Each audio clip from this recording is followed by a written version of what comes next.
line which is on in between the median and -1 SD. Occipital frontal circumference is 47 centimeters in between median and +1 SD. So what does that tell you? What can tell about the growth parameters? Interpretation of growth parameters? They are in normal range. -2 SD. Weight for height is in between median and -1 SD. Right, but height is between 2 SD height and is height is on in between -2 SD and 3 SD. That is which color zone was it? Orange colors. Orange color, right? So has that been that's for long, or it's been just when has the child been like that from beginning or now? When So that parameters are not recorded in the CHDR. why a child has been gone for vaccinations, no? Sorry, sir. Child has gone for vaccinations. No, during vaccinations they were not monitored. So, vaccination was given, but that parameters are not documented in the CHDR. Only weight. Height is Okay. What about the weight? Has it been which color zone is now? -2 SD on -2 SD. How had been the trend of the weight gain? It is in a single parallel lines. No Same crossing. from throughout it have been on orange zone. Yes, sir. Right. Okay. Go on. Active child, no any dysmorphic features, adequately grown for age, febrile, and there is no any features of dehydration, not pale, not icteric, and there is no any ear or nasal discharges. There is mild throat inflammation, but there is no pus, no oral ulcers, no body rashes. There are bilateral shorty cervical lymph nodes which are less than 0.5 centimeters in size, and bilateral inguinal lymphadenopathy was there. They are also less than 1.5 centimeters. There is no any neck stiffness and negative kerning signs, and Gudzik sign was negative, and anterior fontanelle was closed. In central nervous system examination, GCS was 15 out of 50. Hearing is normal. Seventh cranial nerve is normal on examination, and other cranial nerves are normal in observation. Cerebellar functions, gait is normal. In upper limb and lower limb examination, upper limbs, both limbs, power is 5 out of 5, and tone is normal. Reflexes are present. I couldn't check the sensory because child is not responding properly. Okay, in the rest of the examination, was there anything else in the rest of the examination? In the rest of the examination, was there anything? Right, okay. No, okay. Sir, Can no, you just summarize your findings, summarize your presentation? 2-year and 1-month-old previously well girl who is age appropriate growth and development, who is having age appropriate growth and development, presented with fever for 3 days and 1 episode of seizure attack, which was high grade fever, which wasn't documented, and which responded to the PCM.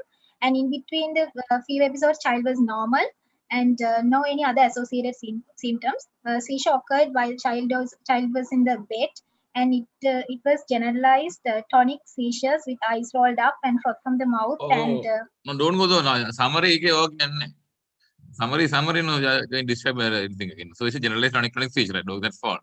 And examination is normal. So don't go on repeating everything in this shape, right? Okay. Okay. What's your diagnosis? I have differential diagnosis. My main diagnosis is it's a first episode of febrile convulsions with viral fever. Okay. And other than that, I can think about it can be a hypoglycemic attack, or it can be meningitis, or it can be first episodes of epilepsy, which was precipitated by the fever. Right, good. Right, so why do you think of a febrile convulsion? Would you categorize this as a what? Want more specify it more? Which It is most probably a complex febrile convulsion. Why do you say complex febrile convulsion? Because convulsion present more than 15 minutes according to the mother. What are the other features you consider when you are labeling something complex? There should be more than 2 episodes of convulsions within 24 hours, and focal signs. Those are the Focal signs, prolonged seizure, and yeah, right. So only issue is we don't know the 15-minute story or the mother is true or not true. Right? yes. That's the only issue. Right? So what is the reason why we want to categorize whether it's a simple febrile conversion or complex febrile conversion? What is the importance of categorizing it? Because management is differs according to the type of the conversion. What's the difference? That febrile conversions are we have to give long-term anticonvulsant. We have to sometimes start the anticonvulsant treatments. Febrile conversions? And my question is why do we try to classify a child coming with a fever with a fit, whether it is simple febrile conversion or complex febrile conversion? What's the reason why we want to differentiate the two conditions? Complex febrile conversions can be recurs in the future. Right. Okay. So what's the risk of a recurrence in a normal simple febrile conversion? What percentage will recur?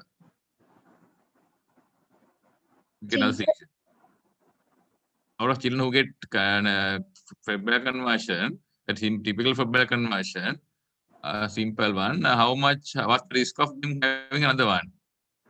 Fever. 3%. I'm not sure. No. So, but one reason is recurrent risk is high if it is a complex febrile conversion. What other reason why you want to know febrile complex or simple?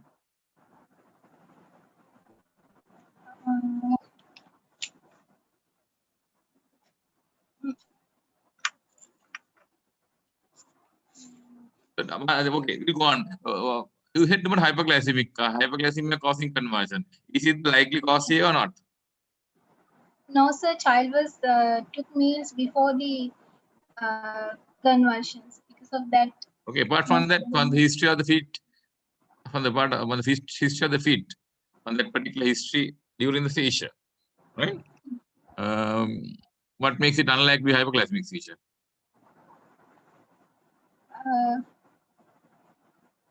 Loss of consciousness. So don't you lose consciousness with hypoglycemia? Yes, they are having consciousness. So was this child given glucose at any time? No, sir. So if a child is having hyperglycemic seizures, will the seizure control until you treat the hypoglycemia? Sorry, sir. If a child is having a seizure to hypoglycemia, yes, will it stop without correcting hypoglycemia? No, sir, because we have to treat for the hypoglycemia. Yeah, so this child had it spontaneously cured, so it can't be hypoglycemia, right? If in hospital would have been, you were treated, but in mother didn't give glucose at home, no? It's unlike hypoglycemia, yeah, isn't it? So why do you want to exclude the meningitis and encephalitis in this child? Make you exclude them. Before start the treatments, we have to exclude those meningitis because yeah. Now in this child, do you consider meningitis and encephalitis as a possibility, or you would like to exclude it with the history and examination findings? In between there are few episodes, and in between the few episodes, child was normal. So because of that, most probably meningitis can be excluded. Otherwise, child should be ill most of the time with fever. When you examining over the child, is it? Yes, On examination also, there is no any signs suggestive of meningitis. Right. Most important is the child is alert and active and not having any ill features, isn't it? So it's more like to be less like to be meningitis. So in case if this child came to the ward, you are the house officer, this child develop a seizure on time of admission, what are you going to do? How will you manage? If child is conscious or still having seizures. She's child develop generalized chronic convulsion while you are taking the history. How will you manage the patient? First, I have to take the child into a bed and turn the child into left lateral position and connect child to the monitor. And after that, I have to count the time, how long it is going to persist, and if it is doesn't resolve within a few hours, I have to go Hours? sorry, Hours? few minutes with it How long exactly? more than 5. More than 5 minutes, okay. I have to do the intervention and do the airway should be patent and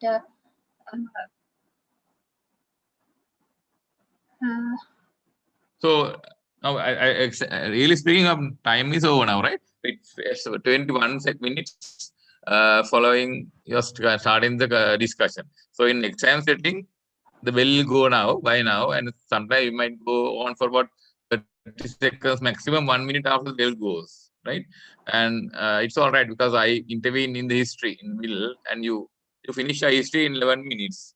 But that's all right because I intervene and cross-examine you during the history presentation, right? But in the real exam situation, this is what you get. This is time you're going to get, right? So what I'm going to highlight is that you have only small amount of time to tell everything what you know, right? So try to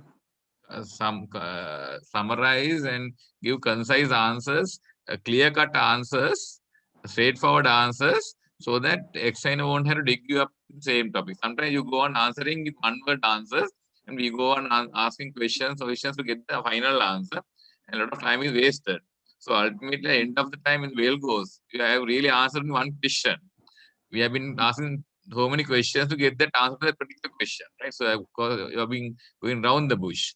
So it's important to give the answers more specifically, precisely, so that we can ask something else with the next question, right? It's not a matter of marking time till the bell goes. Now, if you think that if you can manage up to bell goes, then it's not the way you are going to get marks, right? So what you're going to get marks is a number of questions and number of important discussion that went on during that particular period. So to make the maximum use of that time, so answering also should be more uh, straightforward and inambiguous, right?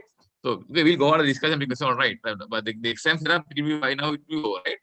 Right. So you said you will wait for 5 minutes. If the child is sitting, you will wait for 5 minutes before you intervene, right? During that 5 minutes, what are you going to do? monitoring the child. Okay, what are you going to monitor? Uh, blood pressure and saturation. Okay. And pulse rate. Okay. That will come in the pulse oximeter? Yes. What is you going to monitor? What is you going to do? Check the blood sugar level. Okay, good. And those are the things I have to check, and I have to take an vascular access. You have to IV access while you are waiting for that 5 minutes. You try to get a IV access during that period. So why do you wait for 5 minutes? Why don't we straight away? Why don't you treat? Why don't you give anticonvulsant immediately on encountering a seizure? Why do you wait for 5 minutes? It can be a simple seizure, a simple febrile seizure. Or it can be a hypoglycemic attack. So, or not hypoglycemic. It's a simple seizure. So it should be resolved within 5 minutes if it's a simple one. So I have to wait. So a complex can what get when you call it complex, after how many minutes? 5 minutes. More than 15 minutes. 15 minutes or five that is not 5 minutes. No?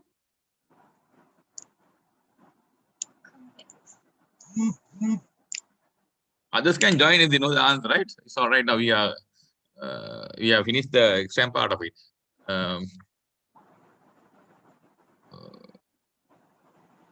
By the way, how much would you expect from this discussion? If it was final exam, long case during final exam, how much do you expect to get? Or 100 marks for the long case discussion? What's your assessment? What do you think? According to your assessment, how much do you think you will get in that presentation? Sorry?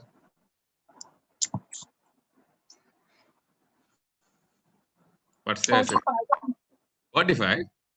No. Give more than that, definitely. Anyone want to comment? How much you will give? Around 60 to 65.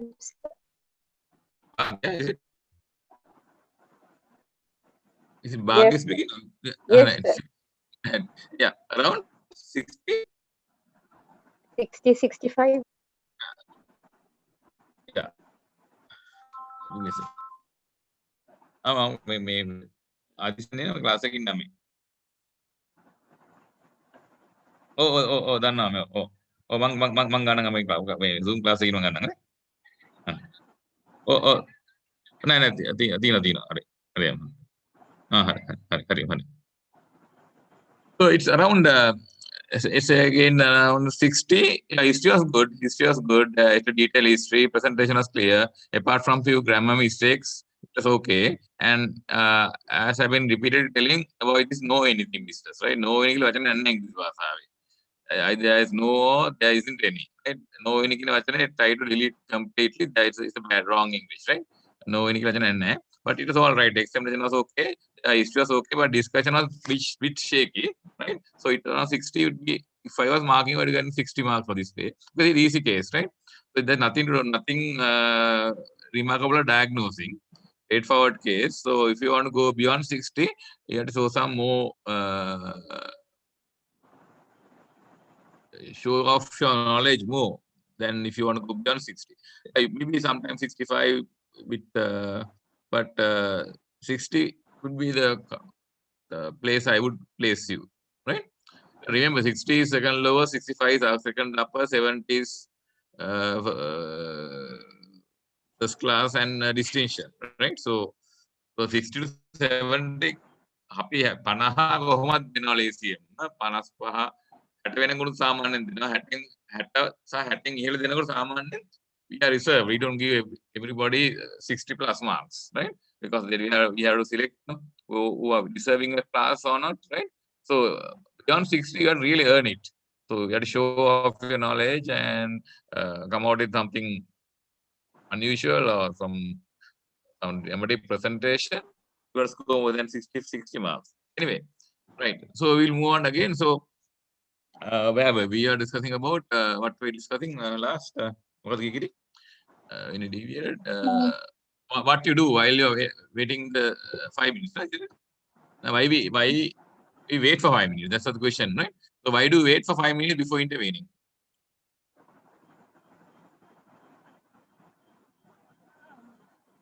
Any idea? Dharani Abhiratna? Are you there? Why do we wait for 5 minutes before intervening? If seizure lasts in more than 5 minutes, it's there is more chance to progress beyond 15 minutes. Why do you want to wait? Why do you want to give it 1 minute or 2 minutes? Why wait for 5 minutes? Why can't we give it straight away? Because the anti-epileptic drugs that we use have a lot of side effects. Okay, so we would want to avoid them more rather than giving them right away. The simple answer is that most of the seizures will stop before 5 minutes, right? A significant number of seizures would stop, especially febrile convulsions, would stop spontaneously before 5 minutes, before you give anything else, right? So if you are giving anticonvulsants, you are going to have child being drowsy and then difficult to assess him afterwards, right? And then you have to keep the child more in the hospital, right? So we know whether it would have stopped at 5 minutes or not. Sort of unanswered questions will be there if you give it initially, right? So we would wait for 5 minutes. No harm going to happen to child by waiting 5 minutes. So we wait for 5 minutes before really intervene. Because most of the seizures will stop by 5 minutes. And as you said, Pimini said, you can have respiratory arrest and some of the complications of drugs as well, right? So all in all, there is no hurry. 5 minutes is a reasonable period to wait because the child feeding for 5 minutes isn't going to cause any harm to the child in long term, right? So we'll wait for 5 minutes and then we intervene. So what do we do during that 5 minutes period? What actions we take? Avisha, are you here? Avisha Begunasekara, are you around? What do we do during that period for 5 minutes? Or anybody? What are the actions? Sorry? Get an IV access and check the CVS level, sir. Yeah, get the IV line in and check the blood sugar. What else you do? What else for blood will take for? Take for blood for electrolytes and to see the electrolyte imbalance. What else you look for? What else blood will take for? So you get enough blood coming from the cannula. The blood is freely coming from the cannula. So you do, if a small amount of blood comes, you'll do the blood sugar with that, right? And then if you get more, you get to the electrolytes. And what other investigations would be helpful in the management of the patient? If any infection suspected, can take blood for cultures and CRP levels. Blood culture can manage the body. We are not taking it we are not in that situation. In the child who is in a convulsion, we can't take precautions of taking blood culture there, right? All sterile precautions can be taken. So culture from cannula at that time not be a suitable sample for blood culture. But for this you can do. But the blood culture, what else you do? If you want to think of sepsis, if you think of meningitis, what other tests will be helpful from that blood you take from the cannula? Anybody? Yeah, full blood count. Good. What else? CRP. CRP, full blood count, CRP, yeah. Yeah, those are more I would like to have a full blood count and a CRP, especially because you want to exclude the meningitis here. If child turn out to be having without drowsy, you know the history and examination findings at that particular moment, right? So if we had those, it would have been useful for us to come to conclusion. Why do you want to electrolytes? Hyponatremia can cause seizures. Hyponatremia can cause seizures. Any other electrolyte can cause seizures? Low calcium, hypocalcemia also. Hypocalcemia, hyponatremia. Hyponatremia can cause seizures. Hyponatremia. Hypo also can cause, but right. Commonly hyponatremia. Hyponatremia, but hyponatremia can also cause seizures. Can hypokalemia and hyperkalemia cause seizures?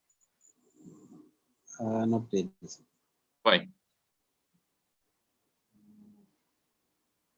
Why does an hypokalemia or hyperkalemia cause seizures? They will die before having a seizure because they die with cardiac arrest. Good. Yeah, cardiac tissue is more sensitive to potassium changes than the nervous tissue. Right? Cardiac tissue is more sensitive to potassium changes, so they will develop arrhythmias and die before they get a seizure. So potassium changes are not a cause for fits, right? So we are do a full blood count, right? Is there any problem of interpreting full blood count in a child with a fit? What precautions are taken, interpreting a full blood count with child with a fit?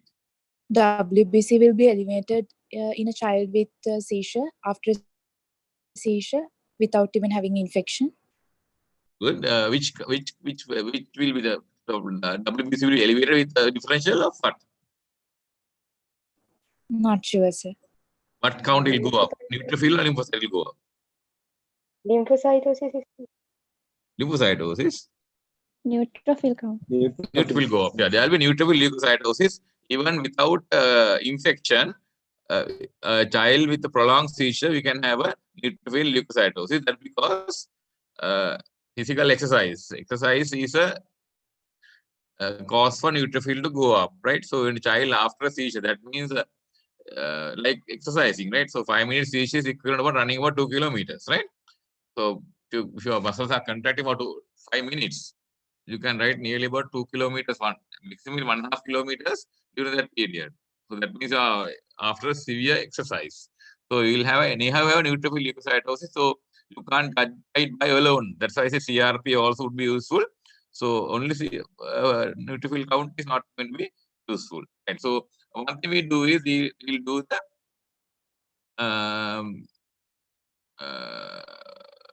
IV access while we wait for the 5 minutes, and we'll do the monitoring. We'll attach that to the pulse oximetry to monitor the saturation and the pulse. Do you want to start anything while on that time? Anything we should start?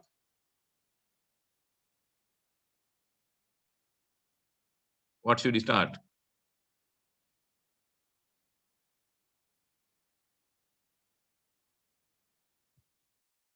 Anything that we should start during child conversing? Yeah, high flow oxygen, right? Why? What's the rationale of Dula? What is the rationale of starting oxygen? When the child is fits. Sorry? What is the rationale for starting oxygen for child is fits? Line disturbed. Can't hear you clearly.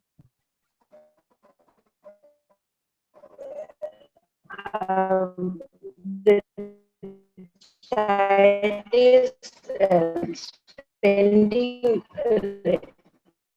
Somebody you are spending a lot of energy, so to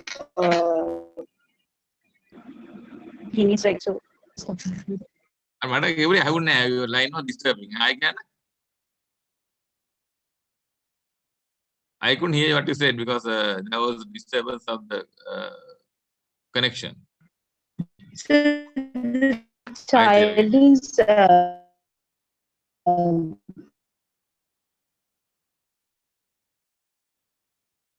exercise. Hello? Hello, yeah, again. Line disturbance. Internet connection is unstable.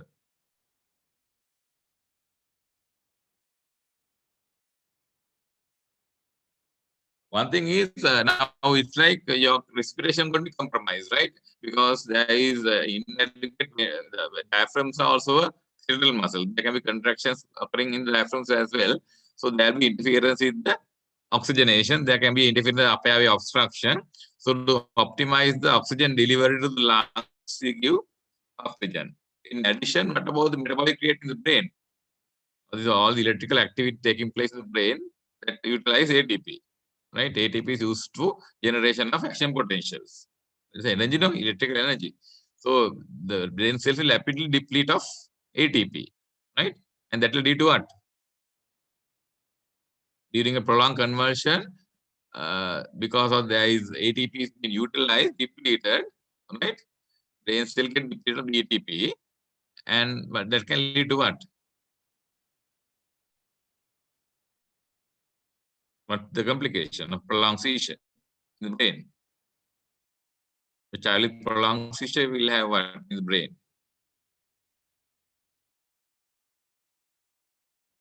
Metabolic acidosis. In the brain particular, I'm asking. Metabolic can be there in all tissues, but in brain particular, it can happen.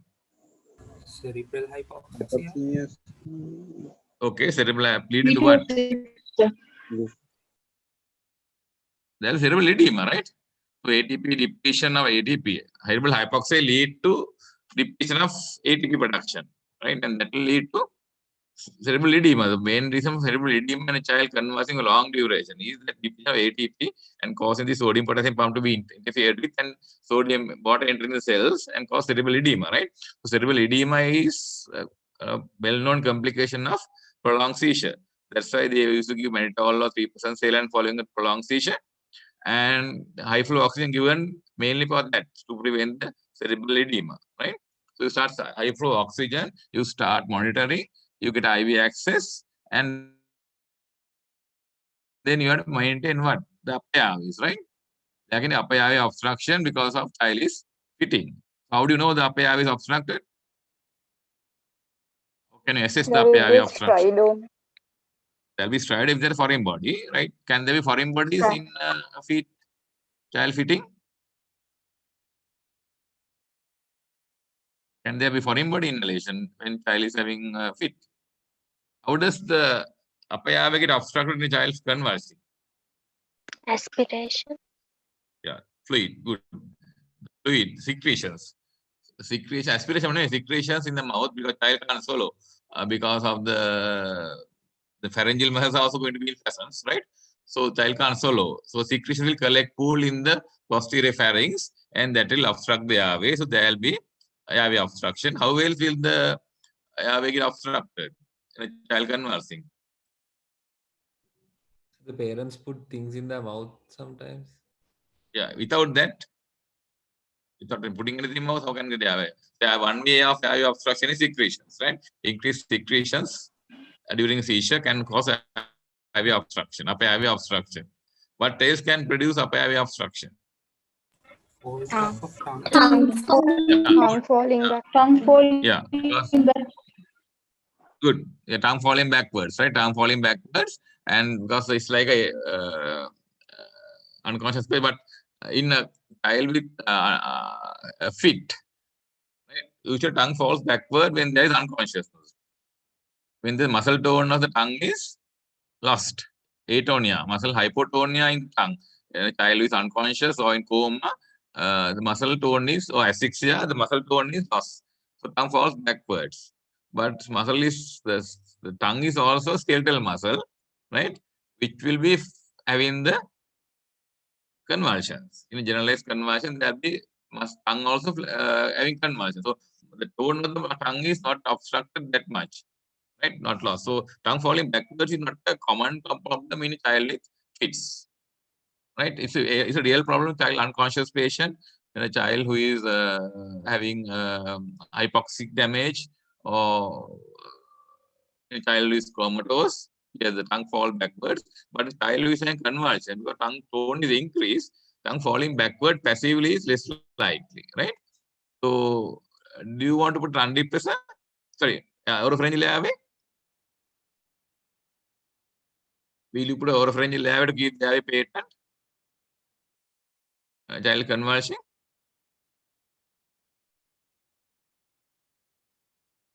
What do you think? What do you tell the parent? Not to put anything in the mouth? Huh? So, do you think you can put a oropharyngeal airway into a mouth of child who is convulsing? One thing, you will not be able to open the mouth enough to insert the oropharyngeal airway. You will end up traumatizing the mouth. Second thing, you will not tolerate the oropharyngeal airway because tongue is always moving like that, right? And it will be pushed out. So it's not possible to put the oropharyngeal airway during a convulsion. And don't attempt it. Actually, we might damage the trauma of the mouth and teeth. After the fit, yes, after the convulsion, if child is in postnatal drowsiness, then you have to put the oropharyngeal airway to keep the tongue falling backwards, right? During postnatal drowsiness, tongue can be atonic and fall backwards, right? Not during seizure, okay? So don't put antidepressant during a seizure, but maybe after the seizure. So the main way of upper airway obstruction during a seizure is secretions, right? So what do you do? So how do you prevent secretions causing upper airway obstruction? The child is fitting. Lateral position. Yeah, put child on lateral position. Good. And then what else you do? You can do in the board now. Suck out the secretion. Secretion. Yeah, that's what you have to do, right? So you keep the patient head low. Keep the patient on a lateral position, left or right, whatever. Left lateral down, right access on the patient, right? So we examine patient right side, no? To put left lateral, you can easily access on right side of the bed, right? So you put the patient in lateral position and put the patient on head low position. So secretion will passively come out from the cavity, right? So you do those things until 5 minutes are gone, right? And then 5 minutes are gone. What the first line anticoagulant you will use to control seizure? The best one is midazolam, sir. Midazolam, we can, if the IV access is there, we can give it IV or not. IM, intranasal or buccal can be given. If we don't have midazolam, we can go for rectal diazepam as well. But midazolam is better because diazepam can cause respiratory distress more than in midazolam. Can't midazolam cause respiratory depression? It can, sir, but diazepam is more risky. What's the reason why midazolam is better?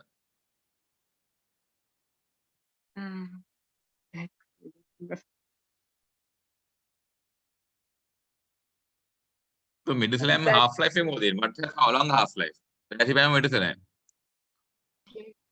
The half-life Compared, midazolam is very short-acting, right? Very short-acting drug. So even if you induce a respiratory arrest, it will be reversed very quickly, right? So midazolam is better, but IV or other drug can use IV drugs. You can use midazolam, diazepam. Other one commonly used in Western countries. Lorazepam. Lorazepam. Dose is less, and again, respiratory suppression is less with lorazepam compared to diazepam, right? So if you have IV access and you have only diazepam with you, will you go for IV diazepam or rectal diazepam? You got IV access while during wait for 5 minutes, and you got only diazepam with you. Will you go for rectal or IV route?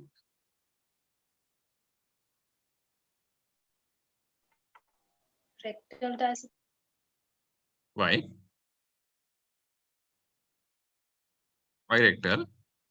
When you got IV cannula, why you want to get rectal?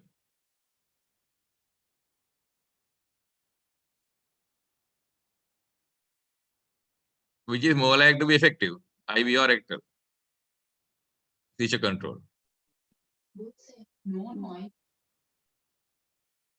IV diazepam or rectal diazepam is more likely to control seizure better.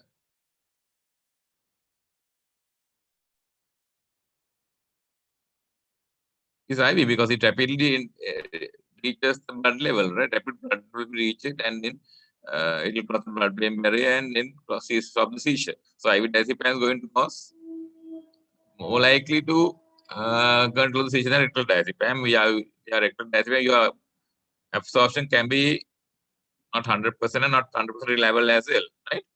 So if you have IV access, IV and IV access, we have to go for IV diazepam, right? But what is the main concern? Why you are so worried? I mean, why are people worried about giving IV diazepam? They develop respiratory arrest. Right. Will you doesn't it talk about rectal diazepam? Sorry, sir. That's not. It can occur with rectal diazepam as well. Yeah, it can occur with rectal diazepam as well, right? So it was 100% guaranteed that you can rectal avoid. Yeah, sorry. What again? Yeah. Yeah, rectal diazepam can also cause respiratory suppression, right? So IV diazepam, if you have IV access, there's no reason why you should not, because we are in hospital setup, especially in the ward, right?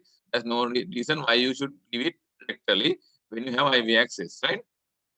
So is the difference in the dose in rectal diazepam and IV diazepam? The same dose or different dose used? Different dose. Or the dose in rectal or the dose in IV? Rectal 0.5. Okay. 0.5 per kg. 0.5 milligram per kg, kilogram body weight. Then IV 0.3 milligram. 0.2 milligram per kg. Dose is different, right? Don't do same dose, you go lower dose. What else can you do to minimize the risk of respiratory suppression due to diazepam using IV?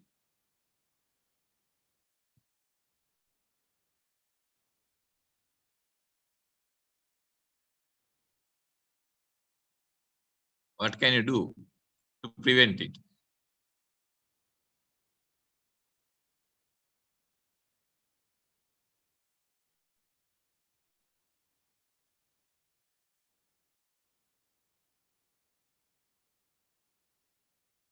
So if you're worried about respiratory suppression, what can you do when you're giving IV diazepam to minimize the risk of respiratory suppression? We should be ready with Prepare the emergency equipment to do intubation and Okay, that if management. happen, no. So what? How can you prevent it happening? Prevent, I mean, reduce the risk of happening. Give oxygen via face mask. No. Administration wise, when you're giving the diazepam. Give it as a bolus. Slow infusion. Yeah, good. Slow, not bolus, right? Slow infusion. If you just do one push, right, that is more likely to cause respiratory suppression, right? So give it about 30 seconds. Take slow infusion like thing. That's better. So take time. Maybe in 1 minute, it's all right. Don't give it just one push. Give it slowly. That's the most important thing. Okay. So why am I emphasizing on diazepam? Do you think I'm an old school person, old fashioned person, emphasizing on diazepam? Why do you think I am telling about diazepam? Because though the textbooks say about endosalam and lorazepam, if you end up in a distant hospital, what you will be having in the ward will be diazepam, right? So whatever this hi-fi stuff you learn might not be practical when you go to the real setup to work. So most of the time will be what will be available for you will be diazepam, right? Endosalam and theater right? So you have to know what diazepam. That's one that we commonly have in the board, right? So supposing you give diazepam IV, and if child develop a respiratory arrest, what are you going to do? If child develop a respiratory arrest following IV diazepam, what action can you take? Or what are you going to do? Anybody? Intubate and ventilate. Can you do that? You are right, but can you do it all of a sudden, immediately? Stop the drug infusion. Okay, stop it. Good. And then? Antidote. Sorry? You stop the giving, but almost most time you are given it all right. When you see the arrest, you are already given the drug, right? So what can you do to what action can you take? Child is not breathing, right? What can you do now?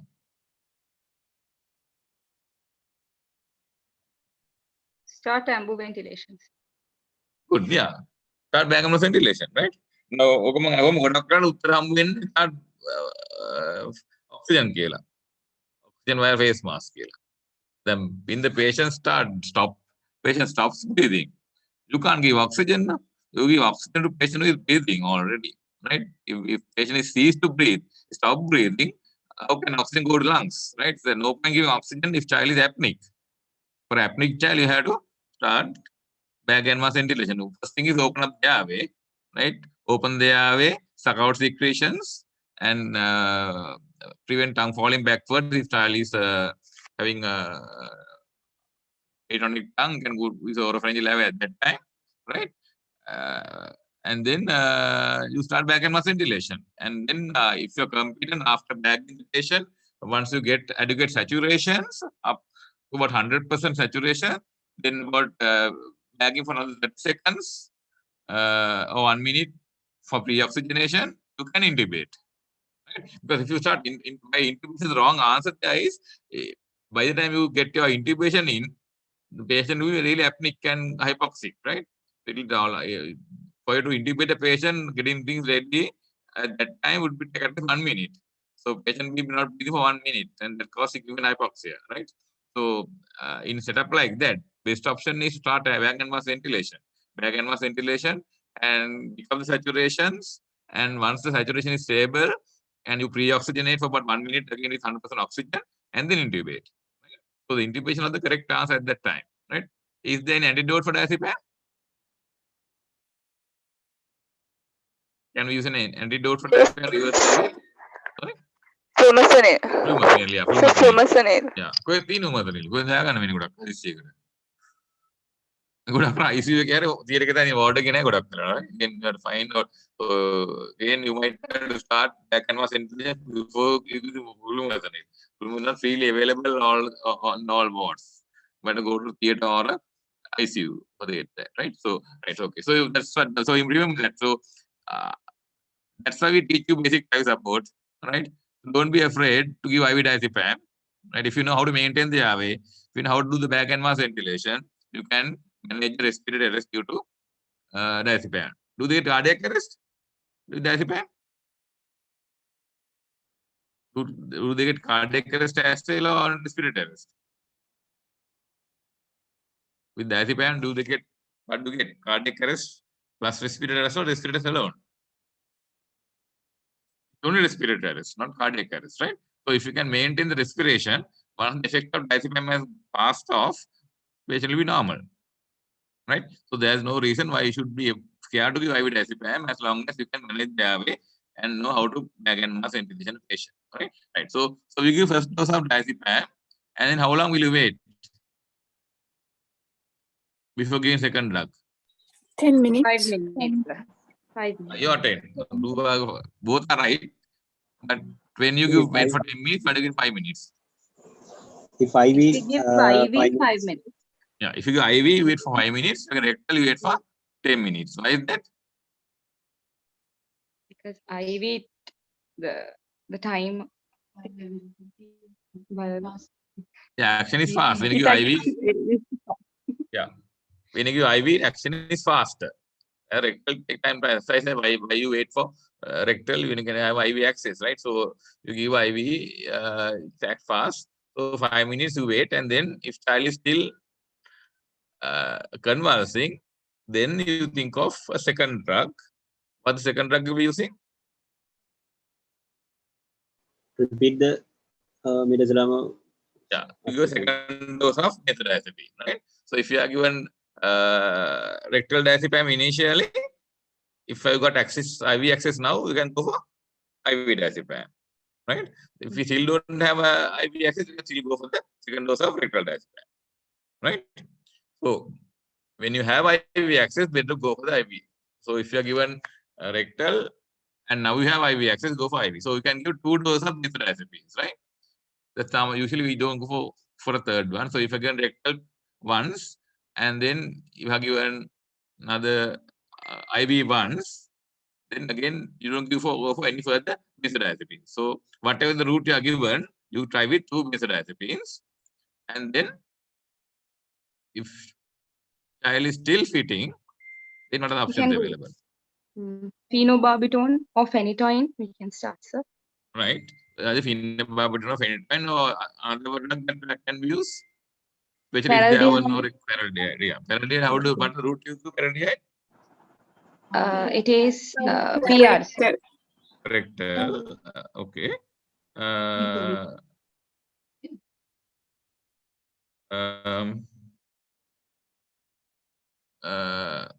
What you should dissolve between? Can you get directly? With olive oil. Olive Olive oil. Olive oil කොහෙන්ද යන්නේ මේ හදිස්සියට ward එකේ?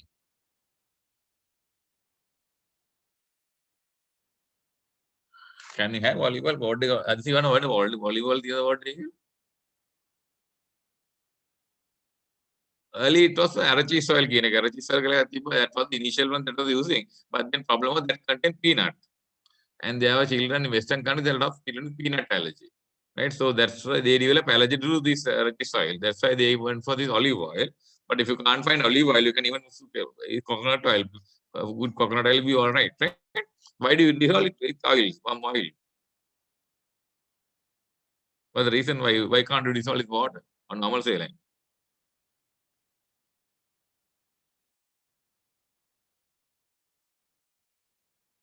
It dissolves in oil, that's why, right?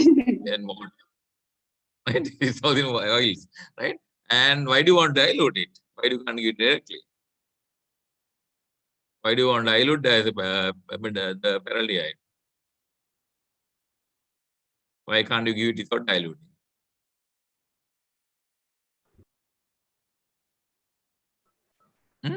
it comes in a prepared solution of 0.8 ml per kg, and Right. it So has been why can't we give it without diluting? What side effect you worried about? You're right. What side effect particularly? It's an irritant, right? It's an irritant. It irritates. So if you give it rectally, it can cause proctitis, right? Inflammation of the rectum. So to avoid that, only you dilute it, right? So make sure that you dilute. Otherwise they can have proctitis. Can you administer in another route, different route, and rectally? Can parallel get another route?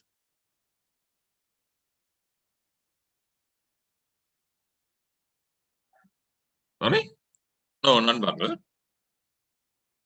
Deep IM, you can give with the IM route, right? Deep IM, but it's deep IM, and we take care not to not give it IV, right? Should not be given IV.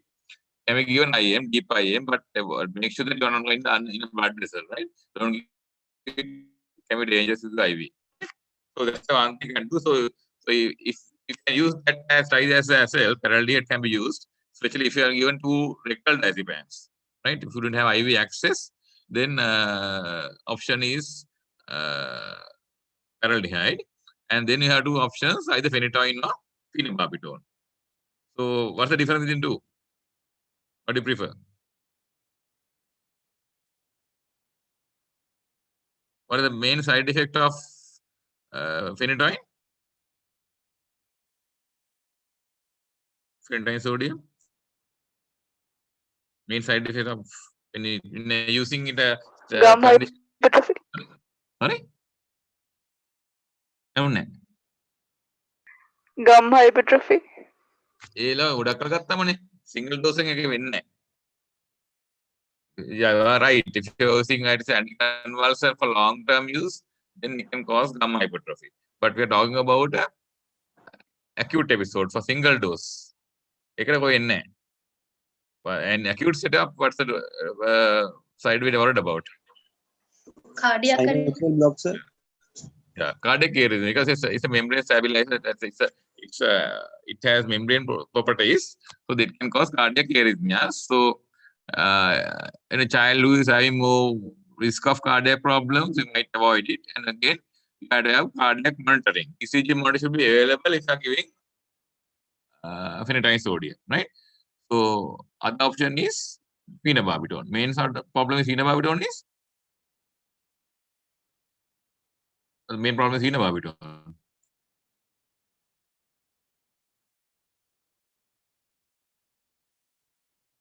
Phenytoin is Respiratory failure.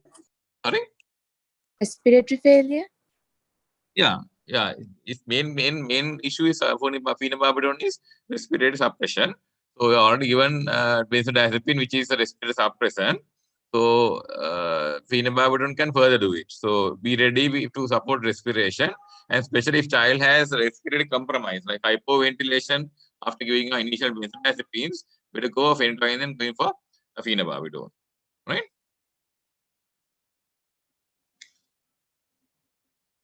Give me a second. Hello.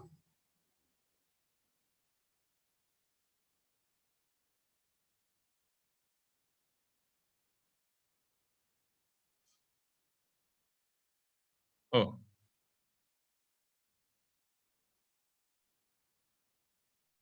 Within 14 days, Anglican.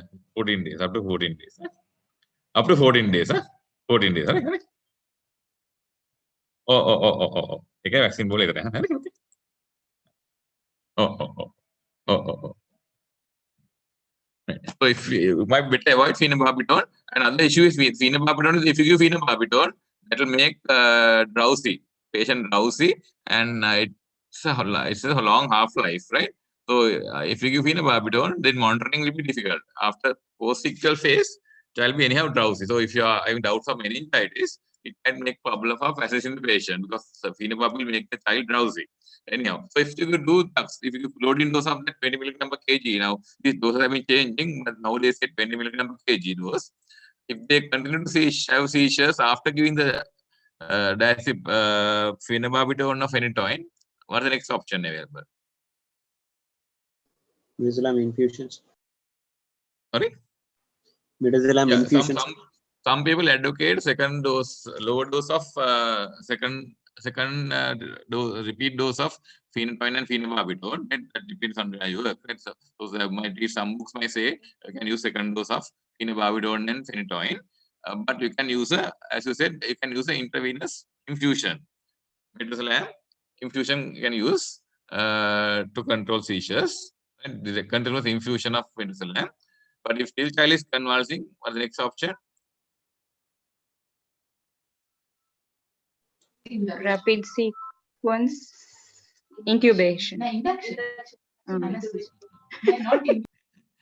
a second. Class again. One. Rapid sequence induction followed by intubation and ventilation, paralysis and ventilation, right? So what you are going to try, you can't control the seizure at all. Then you can use rapid sequence induction. You induce the anesthesia very rapidly in rapid sequence, right? You can use ketamine, you can use sodium, right? You can use them to induce anesthesia rapidly, and then you use muscle paralysis, and then you ventilate the patient. So what will happen is child will stop convulsing, but that might not stop the convulsions in the brain, right? So you can have convulsions going on. I mean the seizure, not the convulsion, seizure activity going on in the brain, but you don't see the fit, right? So till the insult on the brain will still there because of along seizures, right? So that's how you manage a long term. Manage an acute episode of status.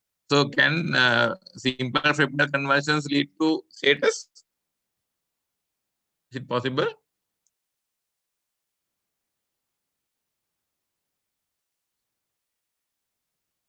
Can a simple febrile convulsion lead to status epilepticus?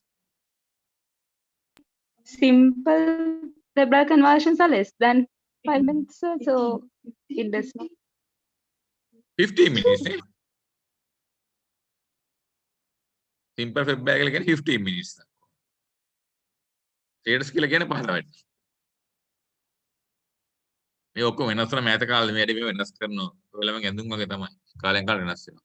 So problem is nowadays is 5 minutes. Yeah, good number of status epilepticus. Actually, one of the commonest reasons of status epilepticus is febrile convulsions, right?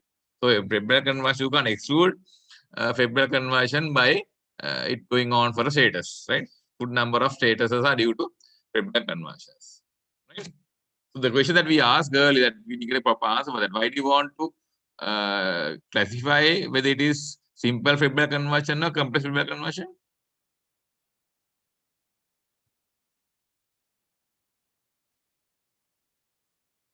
Complex febrile convulsion may need prophylactic anti-epileptic treatments later. Why?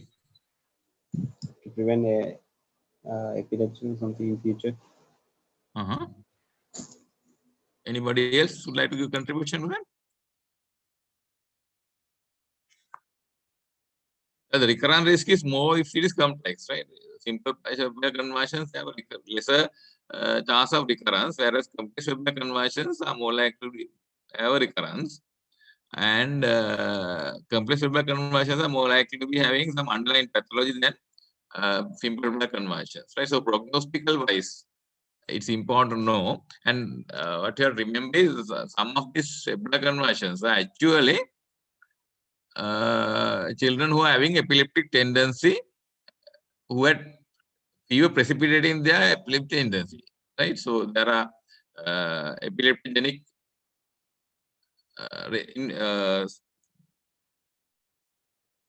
things like breaking rest, fasting, right? Not sleeping adequately, too much of exertion, right? Electrolyte imbalances, all those things provoke a seizure, right? Also, the most important provoking factor is fever. Even a normal epileptic patient, when having fever, has a higher risk of developing a seizure, right? So some of these children actually are epileptics. Initially came as fever with a fit, right? So all the fever with fits are not actually febrile convulsions. Some may be actually epileptics having the seizure during the fever episodes, right? So a child with a complex febrile convulsion are more likely to be a child who has actually epileptic tendency, which was produced by the fever. Right? So that's why it's important to differentiate febrile, complex febrile, or simple febrile convulsions. Right? And most important thing that exclude is that whether it's an infection or not, cerebral infection or not. It means meningitis or encephalitis. Right? So now always examine the next sickness earnings and see if the child was well before the episode and after the seizure also. If child is having normal activities, then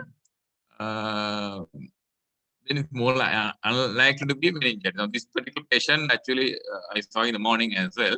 So it's unlikely to be having meningitis because child was happy around, walking around, playing, right? Child with meningitis won't be like that. Child with meningitis will be looking very irritable, off feeds, right? So it won't be child who is happily playing and laughing having meningitis, right? So the most likely thing where to read that. And most important thing to do is generalized seizure or not is what the more, if you have a doubt about whether a particular seizure was a focal seizure or a generalized seizure, how to differentiate that in the history?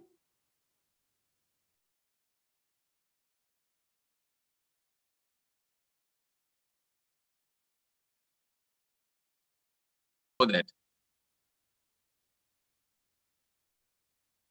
what did you ask the mother? Differentiate when it's a, sorry? Consciousness. Yeah, consciousness. So if there was loss of consciousness, then it's more likely to be a generalized conversion, right? Because focal conversion generally don't cause loss of consciousness. What's the reason for that? Why doesn't focal conversions cause loss of consciousness?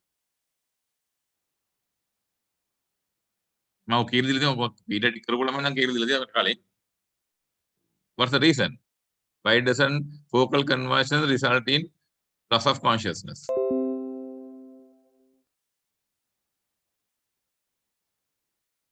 Because focal seizures do not cause conversion, electrical activity in reticular formations in the brain.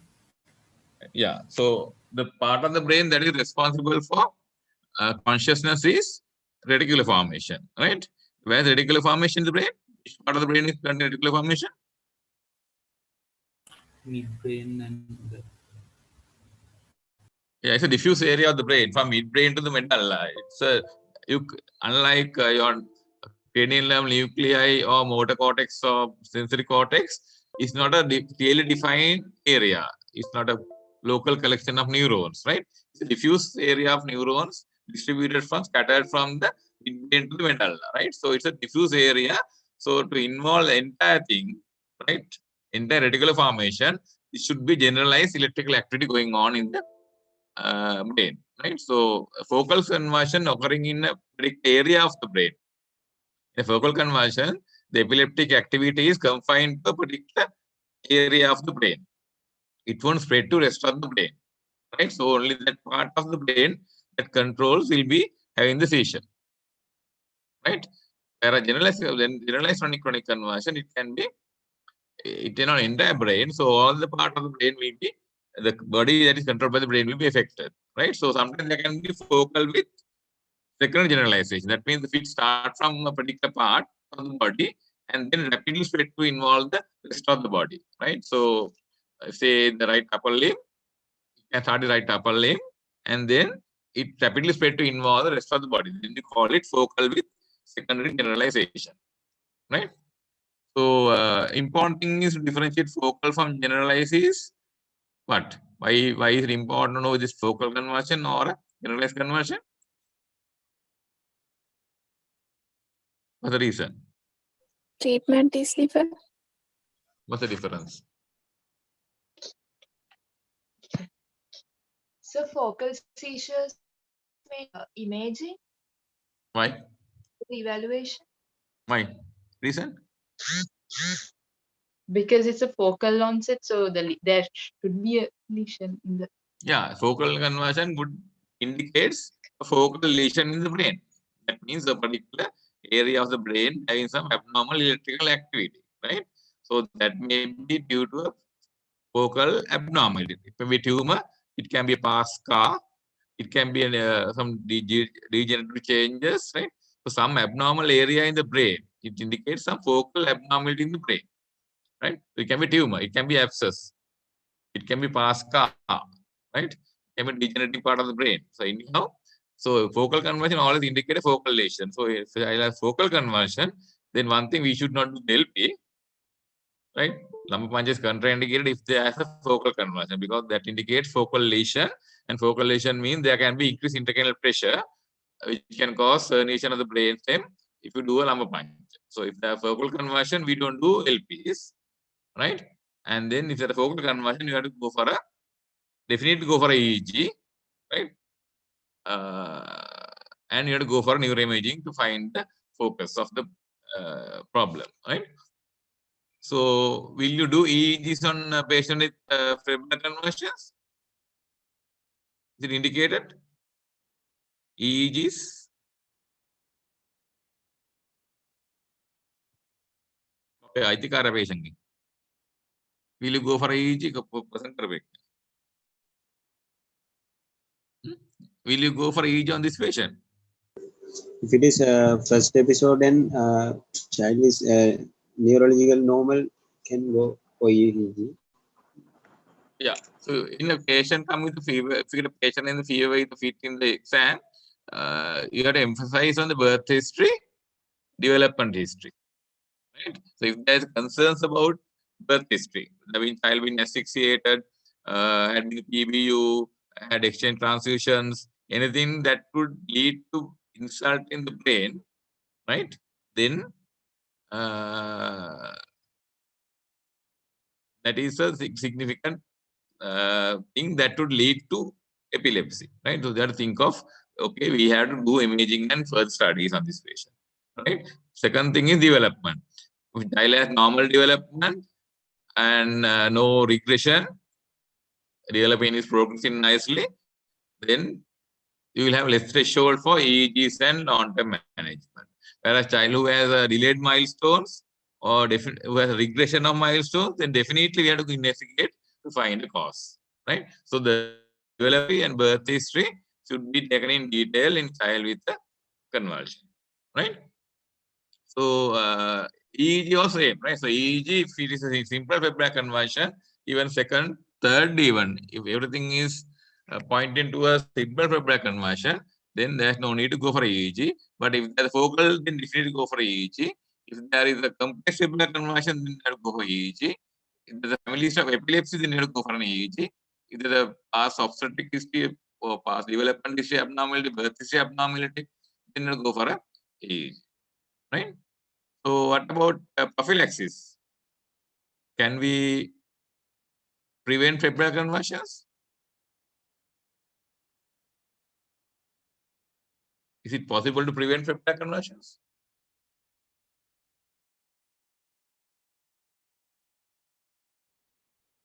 No, sir. Why? Can't we use long-term medication antiepileptics?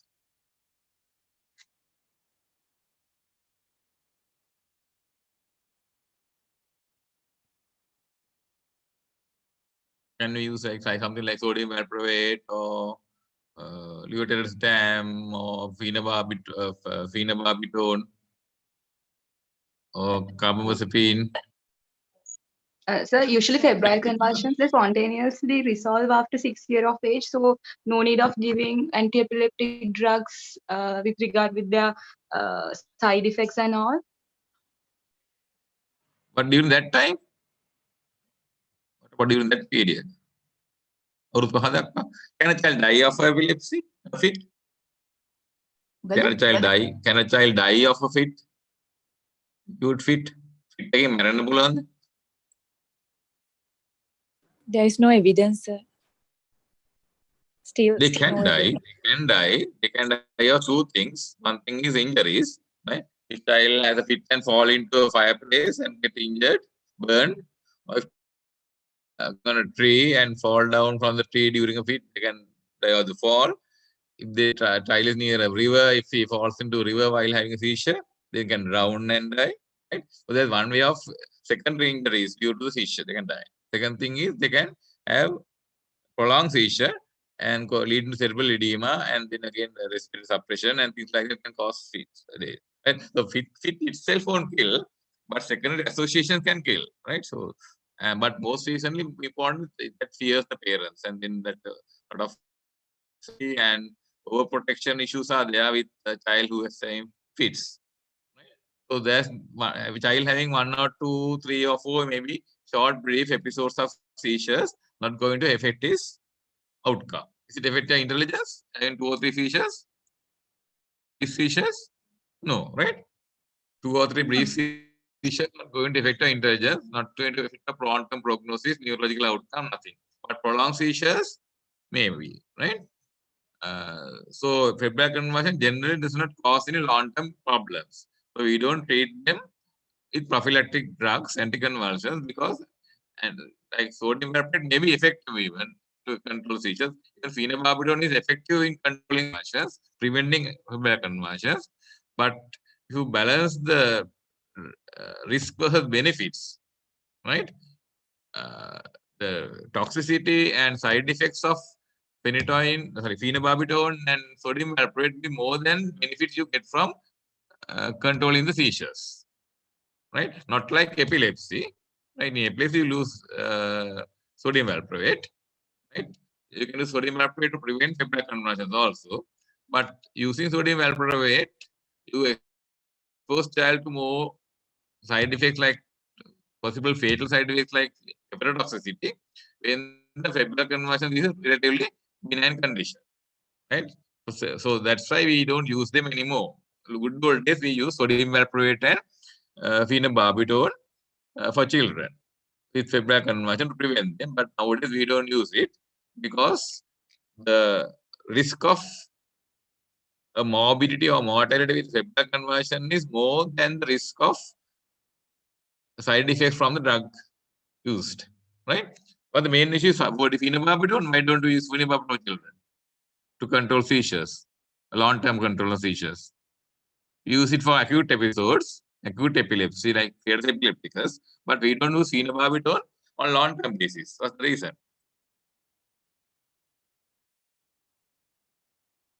Anybody knows why phenobarbital should not be used in children on long-term basis?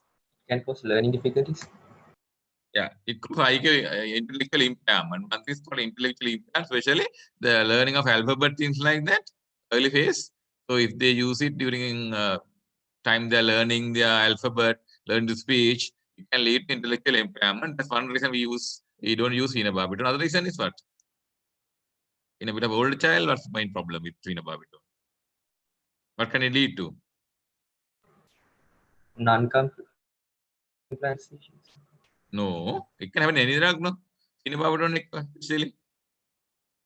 Which are a bit of older than. Changes in behavior. Good. What change in behavior? You're right. What change in behavior? Agitation and anxiety. Lunging gaya ekam neme. Hyperkinesia?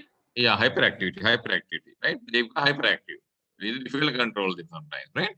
So that's the main reason why phenobarbital has gone out of fashion in children for long-term treatment, right?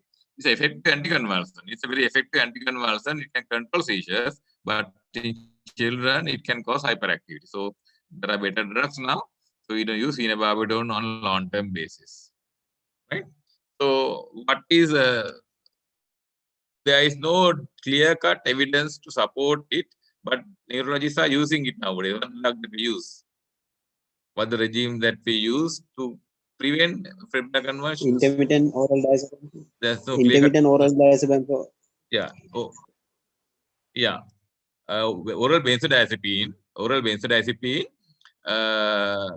With the onset of fever, right? For the first 48 hours, because febrile convulsion generally occur during first 48 hours. For the first 48 hours, we give short-term treatment of twice a day. You can go diazepam, but the commonest drug is used nowadays not diazepam. What's the drug? Clobazam. Clobazam, yeah, clobazam.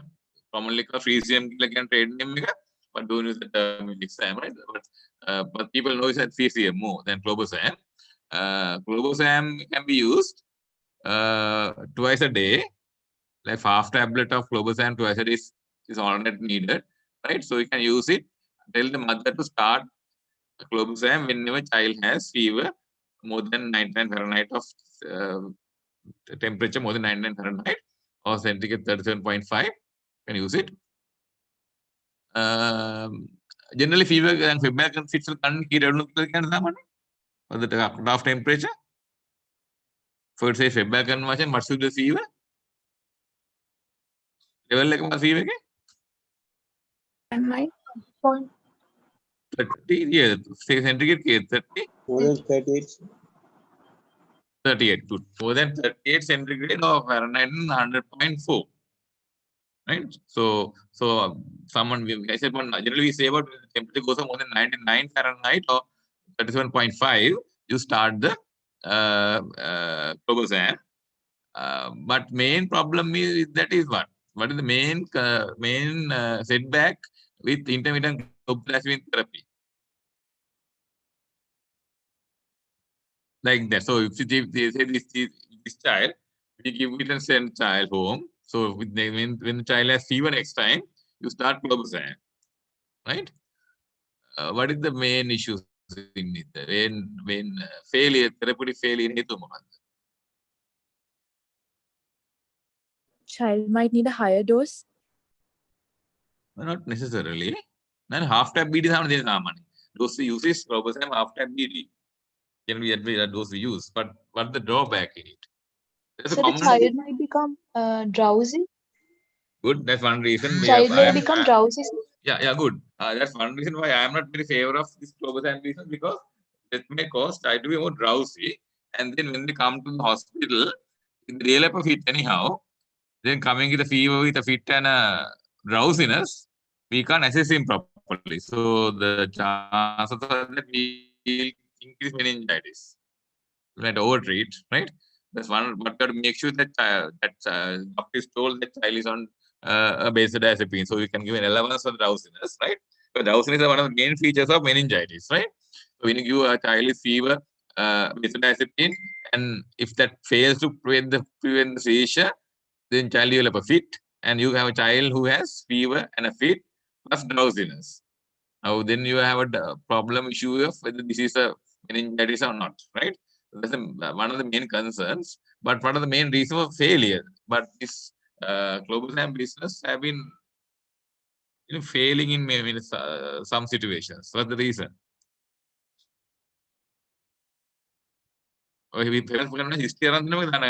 Mother detect. Even in this child, yes, good. Yeah. Mother detect that child is having fever after the seizure. Good, yeah, that's the reason, right? Even this child, mother didn't know the child was ill. Why? So most of the time, these children are well. They are well. They are happy running around, and suddenly they develop a seizure, right? And then they are brought to the hospital, and the hospital we did the child is having fever, right? So there's no time to give benzodiazepine. So mother, if child is having fever, and mother detect it and give it, it's okay. But most of the time, there's no time to give benzodiazepine. What's the reason? Does it means the child did not have fever? Say her child mother comes and says, I was very well, it was playing in the ground, suddenly develop a seizure, and then they have seizure stopped on the way, and on admission there was fever of 102 Fahrenheit. So still we take it as a febrile conversion or not febrile conversion? Ammakin unde munna kaling child was playing here. We take it as a febrile conversion, sir. Yeah. So why didn't he have seizure without fever? Because recurrence is more likely when fever has been there for like less than 1 hour. Sometimes what happens is there is fever, that there is fever, temperature rises there in the central nervous system before it comes shown outside, the core temperature, right? core temperature is what is inside the body, right? What you feel as if outside is what is our peripheral temperature. The core temperature can go up before you can notice it outside. So the febrile convulsions, they respond to the core temperature, right? So you can have a rise in core temperature before the real body temperature. Peripheral temperature that is skin temperature, right? So core temperature might go up before the peripheral temperature goes up. So that's the explanation why sometimes the mother might say there was no temperature when I measured, but you find the temperature high when the child comes to the hospital, right? That's the reason. So what the place of tepid sponging? That is තිතමාත්තු කරනවා කියලා කියන්නේ මොකක්ද? What the way of tepid sponging in seizures? Did it prevent it? No, just to reduce parent anxiety. That's all. So won't it bring down the temperature? Wouldn't it bring down the temperature of the patient? Sorry? It won't reduce the core temperature of the Good. child. Yeah, it reduces the peripheral temperature only, right? It has no effect on the core temperature. In fact, the core temperature can go up if child develops chill. Right, if you have the peripheral cooling by tepid sponging, then the hypothalamus might feel that environment is cold.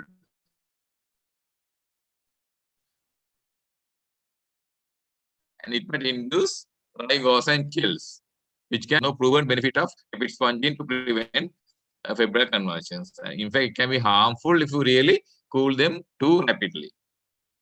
Right? So that is about tepid sponging prevention. So why is the excuse me, sir? Yeah. Sir, do we have to advise mother not to do tepid sponging when we are counseling mothers? Yeah, what you can say is it's not effective. It's not effective. There's no place for it.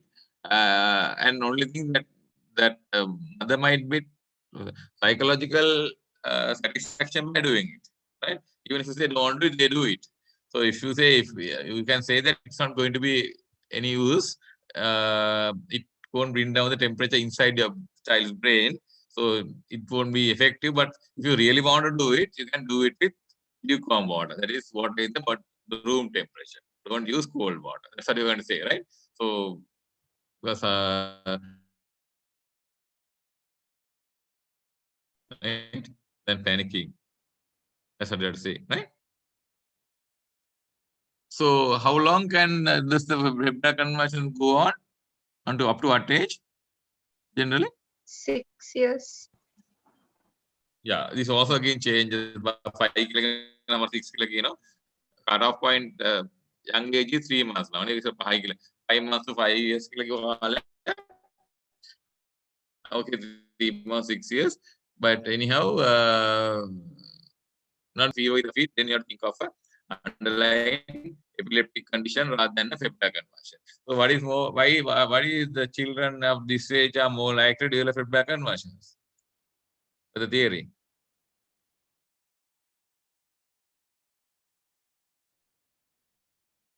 What is thought? The reason why this may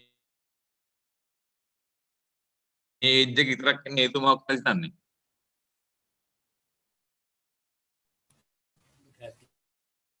CNS development. Because the neuron system is still Right, can. Go on. the Right. neuron system is still developing, so they are more likely to be affected by insult. That's what they say. That is the most likely explanation, because these children are still having the neuronal development taking place. But remember, when a baby is born, by the time of birth, the number of neurons have been developed.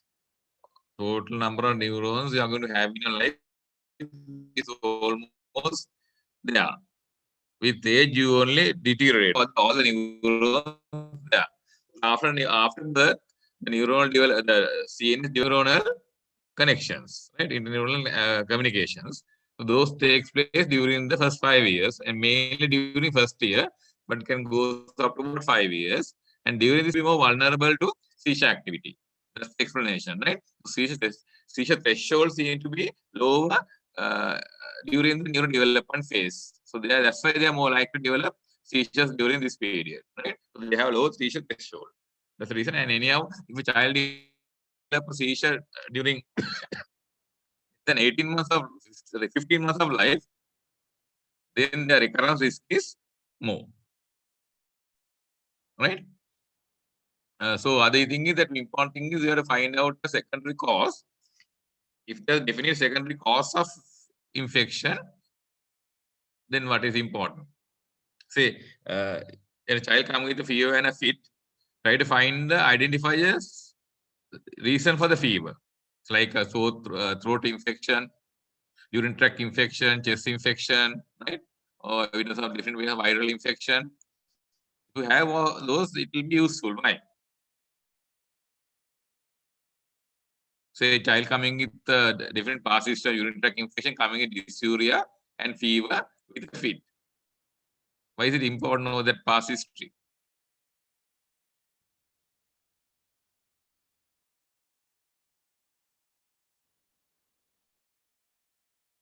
Because that makes it less likely to be a meningitis, right? A serious infection. If you can find the obvious source of infection for the fever, right?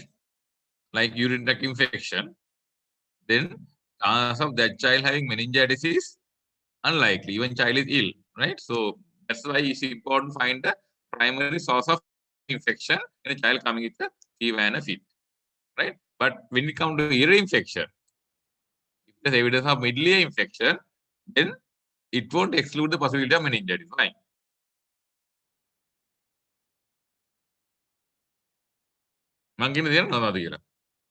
Right? If you can find a primary cause for the fever, then you can exclude the meningitis as the cause for the fit and the fever. But if it is a fever due to middle ear infection, say there's a middle ear infection with, when you examine the ear, there is pus coming from the ear. There's clear evidence of middle ear infection. And child has fever and child get a fit. Now, fever is most likely due to the middle ear infection. Like a UTI, can you exclude meningitis in this situation? No, sir. Middle ear infection can give rise to CNS infections as well. So it can be a cause for meningitis. Yeah. So if it's sinusitis, meningitis, middle ear infection, pharyngitis, that infection can spread from there to the brain, meningitis, right? So infection in some state like that, it might favor a meningitis, whereas infection away from there, like urine tract infection, chest infection,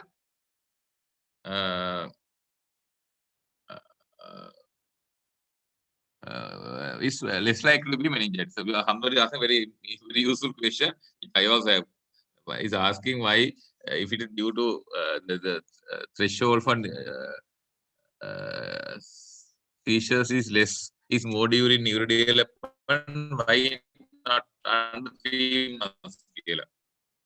Then get 3 months again, not 5 months, right? The cutoff point is 3 months to 5 years, but that's also not known, very clearly known why.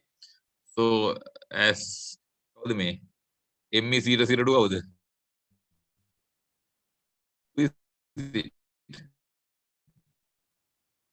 private message why doesn't it occur for 5 months?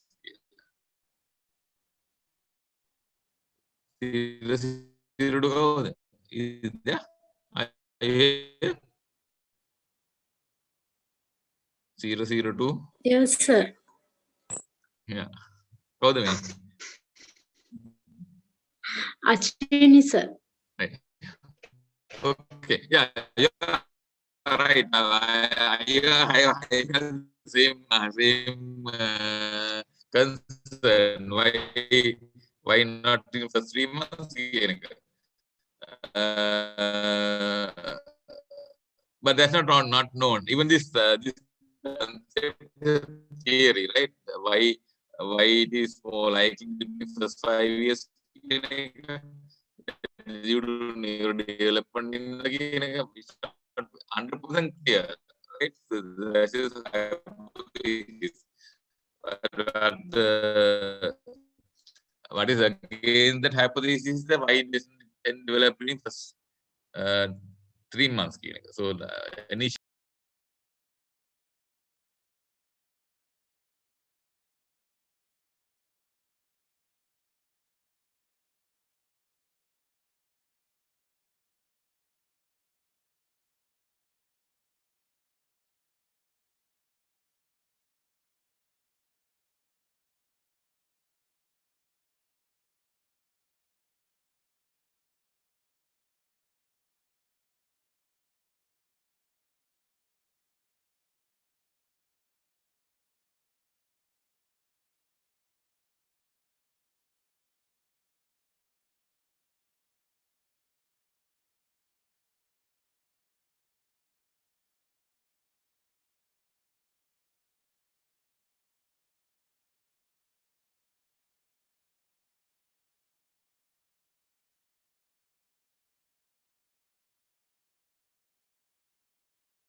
page from LRH or somewhere else. We sometimes get from the rehabilitation hospital, but most of the patients are on the ward.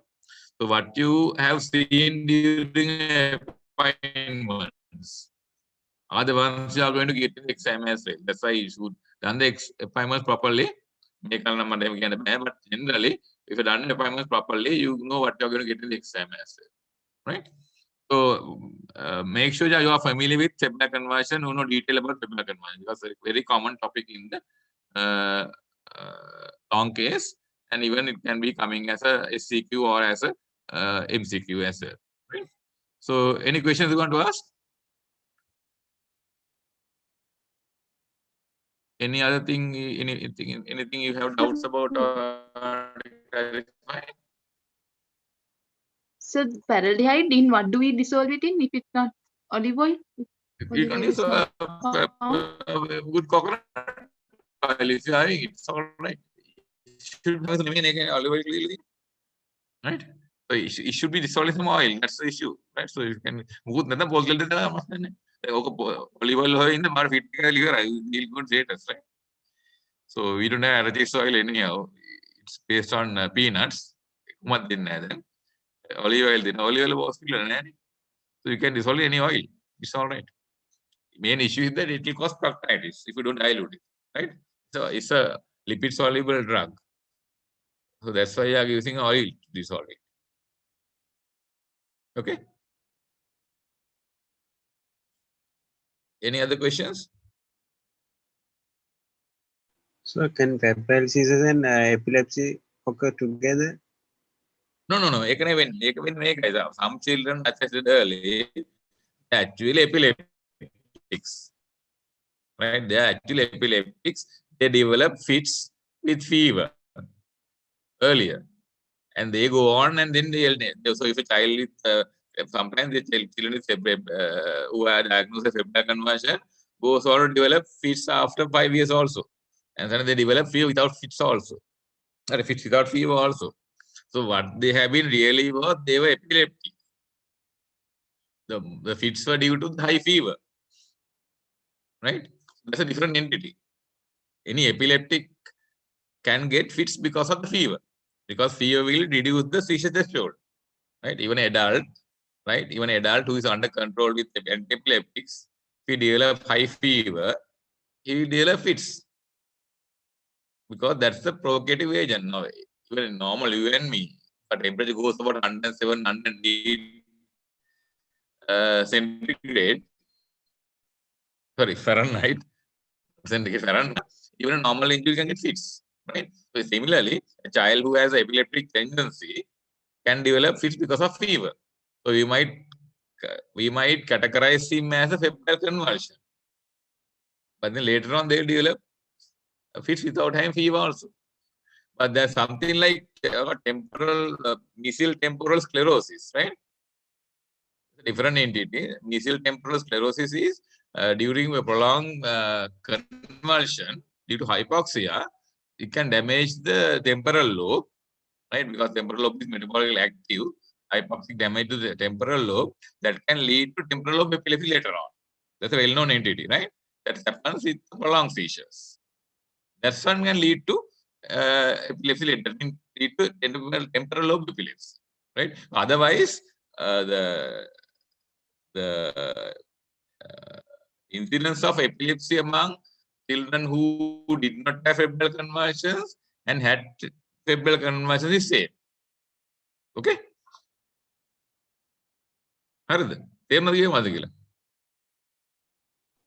Yes, sir. Are you clear about it? Yeah. The Dravet syndrome, is that the same entity? Sorry? The Dravet symptoms or something. Is that the same entity is talk about that mesial sclerosis? Dravet syndrome. I'm not sure the name of it, but mesial temporal sclerosis. That's mesial temporal sclerosis. That is that causes ischemic damage. Hypoxic damage to the temporal lobe, later on leading to temporal lobe epilepsy. That's a different end. That's due to prolonged seizures, prolonged febrile convulsions, right? But febrile convulsion, incidence of epilepsy among children who had simple febrile convulsions and children who had not had febrile convulsions, right? Anything else you want to ask? Okay, then now. Shall we stop here then? And this pediatric group wanted to do something failure to thrive.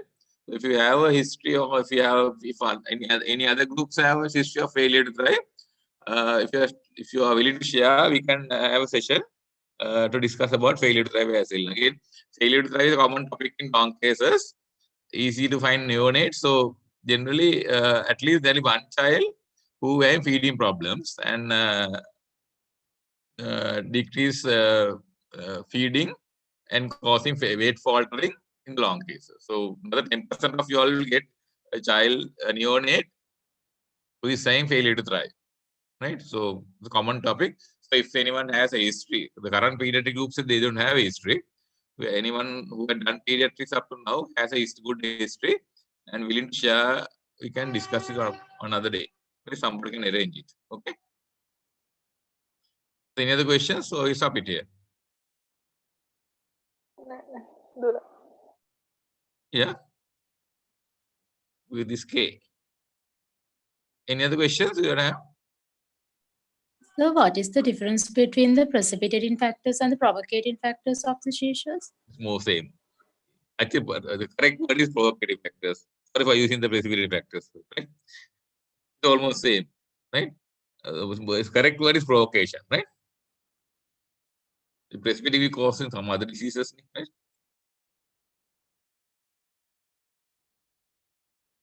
It's more or less the same meaning.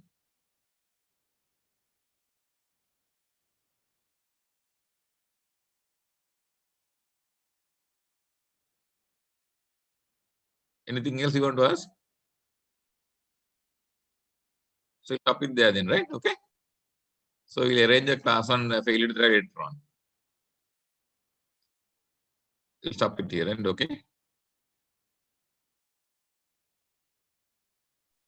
Thank you, sir. Thank you.